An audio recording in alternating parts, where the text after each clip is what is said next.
Good morning, you guys. Welcome back to the Kneady Homesteader channel. I apologize. It is 5 a.m. I have not slept all night. Just recovering from surgery, still in pain, and I went to answer some comments, and approve comments and all of that. Work on the channel. Usually yesterday was a really busy day for me, so I wasn't able to be online very much, and I even missed Bible study for a doctor's appointment. So last night before bed, I wanted to kind of, do that housekeeping stuff on my channel.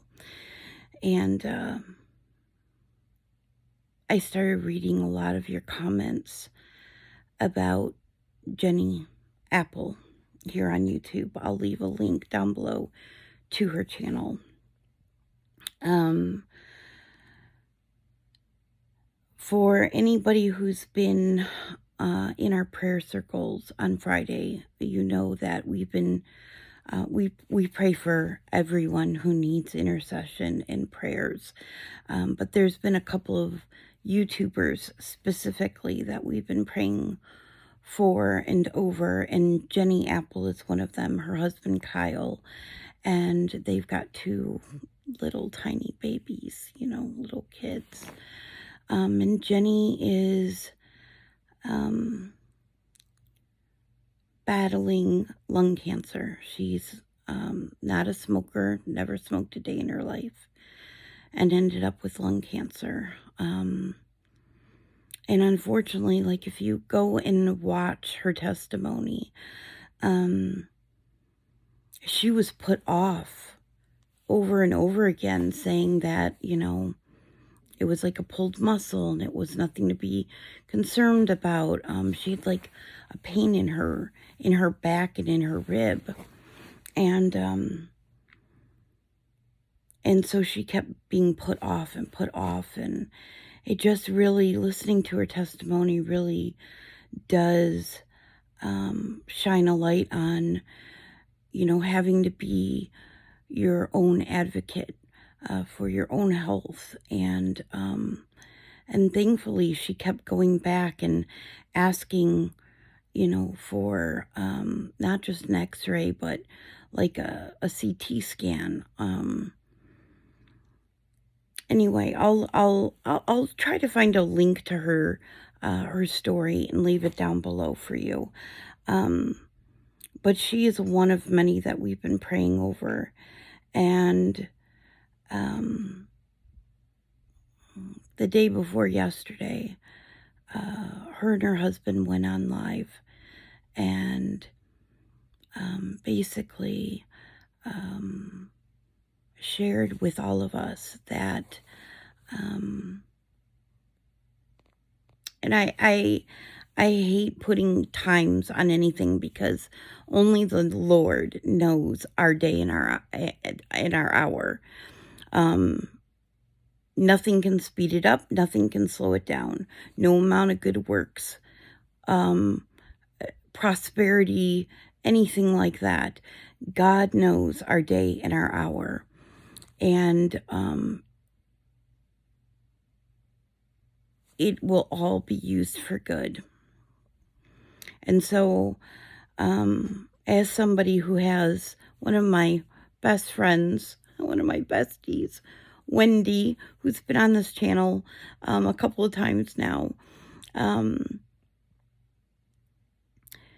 she wasn't supposed to live past 40. Her doctors gave her a time stamp and said, you won't make it to your 40th birthday. And this past year, Wendy turned 40. And we've been partying all year. So, celebrating. So, but Jenny's doctors have given her days. And so they went on live, and it was very,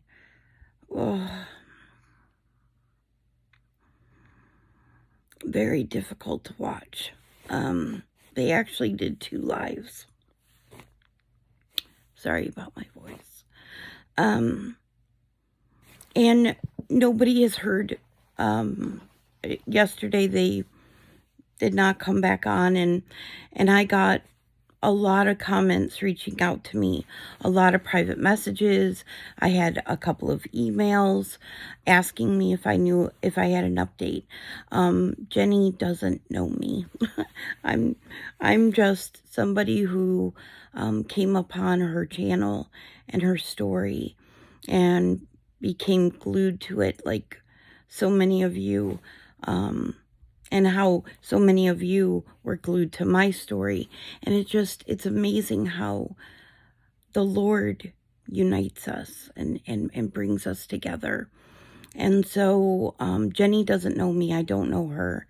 I just saw her story and just started praying for her and her family and sharing them. I will say, and this is a really hard topic for me to talk about, grief and loss and widowhood. And I will say, of course, my circumstances were much different, and my husband died in an instant. And under much different circumstances. But as a widow, as somebody who's walked that path of grief, I will tell you, when I made that video, explaining to you guys what happened to us and that Matt was gone, I titled that video the hardest video I'll ever make, because it's the truth. Coming on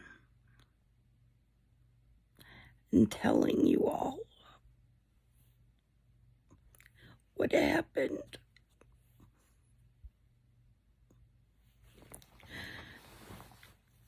It was so hard. It was so heavy, because I knew that so many of you loved Matt, and so many of you knew Matt. I had a lot of friendships on here where people got to know us and come to our home and break bread with us. And so it was like telling extended family, like telling our friends. And it was very heavy, and your sorrow weighed heavy on me. Sorry.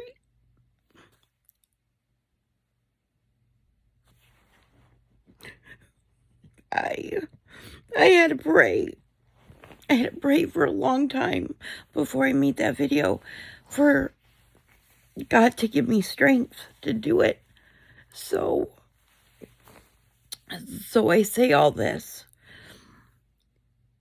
because Kyle, we have to pray for Kyle. We have to pray for his strength. We have to pray for all of the emotions that are going to just, it's going to devour him. He's going to be swept away in it. And so if you don't hear from him, if they don't make another live, if Kyle chooses never to come back on YouTube again, it's okay. He's gonna have to do what's best for him and his little family.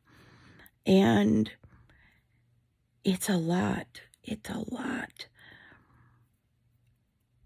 It's a lot to have to talk about, to face. So I don't want, I worry because Sometimes when bad things happen or difficult things, I don't even want to say bad, say difficult, suffering, difficulty. Sometimes when we're not included in that, we feel excluded. And especially online, I've learned a lot about boundaries. And sometimes you feel so close to somebody, but in reality, you've never met them before, right? It's very hard. It's a delicate dance. I don't want anyone to feel like his silence is somehow shunning you or excluding you in any way, because that's not where his heart's going to be. And I know I shouldn't be speaking for him, but in general, I'm not just only speaking for him, but people in general. They don't mean to exclude you. It's just when you're dealing with that kind of grief, that kind of loss, it is really hard. It's really hard to wrap your mind around it. It's so shocking to your core, to your spirit, to your being. And especially when you lose your person. That's the person you built your life with and built your future with. That has completely vanished. Just vanished. And everything you do changes. Like your entire life. Not just your lifestyle, because, if you're losing somebody who, like in my case, was the breadwinner, was the insurance provider, was the person who did all the bills, who, took care of so much of that stuff, to have that vanished and gone. Your identity changes. Like everything you identify with has changed and is gone. Grocery shopping is hard. Like everything, every aspect. Because that's the person, that was your go-to person. Like when I lost my mom, I went to my husband for my grieving. When I miscarried our babies, I went to my husband with my grieving. But when your person is the person you're grieving for, you've got no one to turn to. Yes, you can turn to friends, but, friends can only be there so much, and, their life continues. You can't turn to your children. If you have parents alive, you can turn to them, but it's the same. It's the same thing, everybody has their own life, and most people have a life with a person. So grieving your person is very unique and extremely difficult. And I know those of you who are widows or widowers out there that are watching me knows exactly what I'm talking about. It's something you navigate alone. And so if you don't hear from Kyle, it's okay. Any amount that they let us in, any amount that they want to share, is a humbling blessing and something that's not owed, but is given with love. And it's so sacred.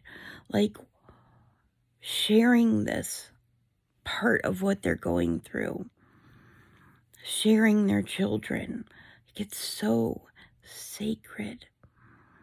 And I just wanted to make this video to share that aspect, because it was something before I became a widow I hadn't thought about. I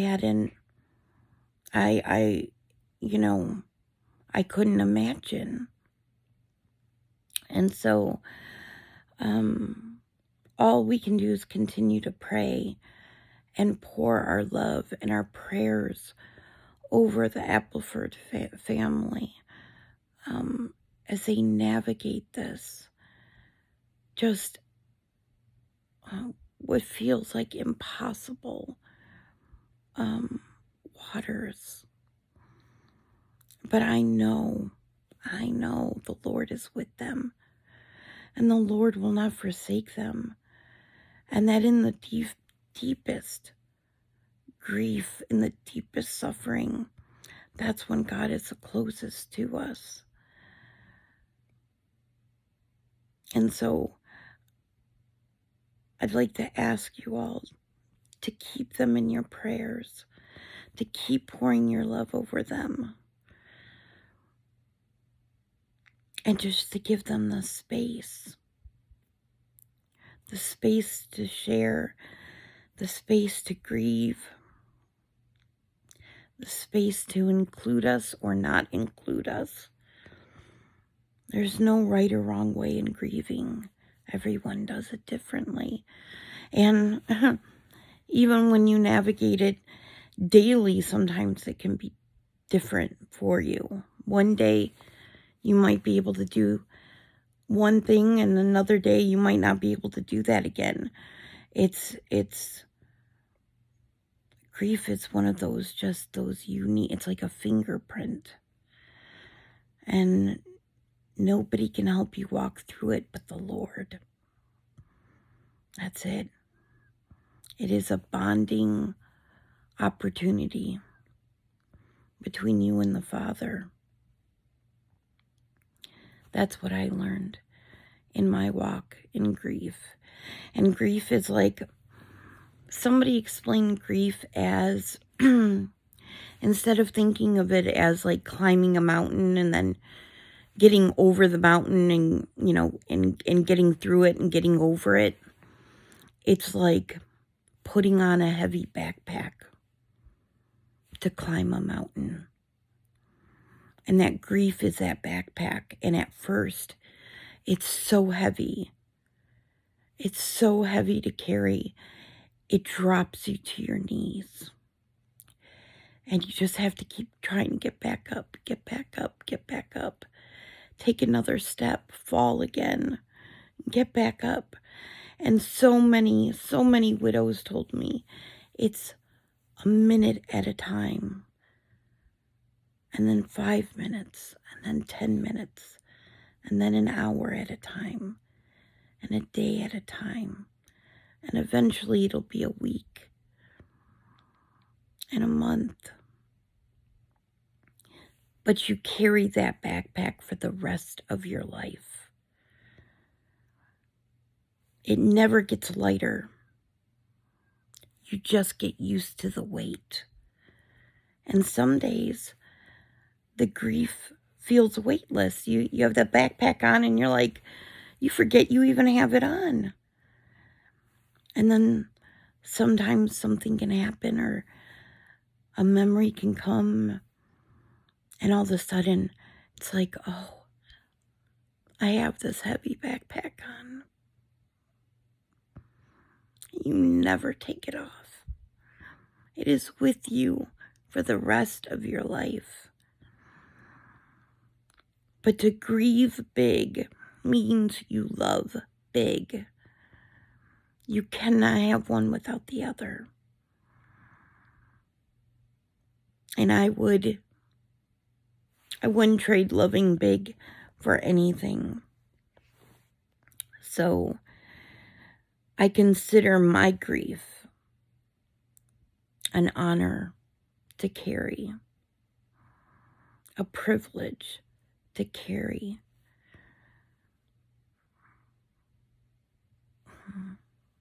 And that's in all aspects, not just of losing my husband, but losing my mom, losing close friends that I've had, that I've loved. Losing my grandpa, who was like my dad. There's so many losses, and everybody goes through it. Not one of us get out of this alive. And so everyone we know goes through grief, and yet we never talk about it. It's not something we share. It's that backpack we carry alone. But sometimes it's nice when somebody puts their hand under the backpack and lifts it just a little bit for you off your back. And grief is just like that. So with this, I want to just tell you all, if nobody told you today, I love you, and God loves you. And it is a privilege and an honor to be here and sharing my journey with you in the aspects that I feel comfortable and safe in doing so. Thank you for allowing me space to do that. Thank you for allowing other people like Kyle and Jenny to share their stories. And I just ask that you continue to pray for them and be there for them, hold space for them. I think that was the biggest gift that some people gave me, was space. You know, it didn't matter if they didn't hear from me for a month. They knew I loved them, but they knew that I was trying to carry that backpack, and I was struggling. Not everybody offered me that grace. And so my prayer is that more people can understand grief and be kinder and more compassionate and empathetic for others that walk through it, so that that same compassion and love and empathy can be given to you when you walk through it, because we all walk through it at some point, at some time in our life. And it's an honor. It's a privilege to love that good. So, if nobody told you today, I love you. And thank you for being here. Thank you for listening to me at 5 a.m. with a froggy voice. I hope to see you guys soon. Take care. Keep praying.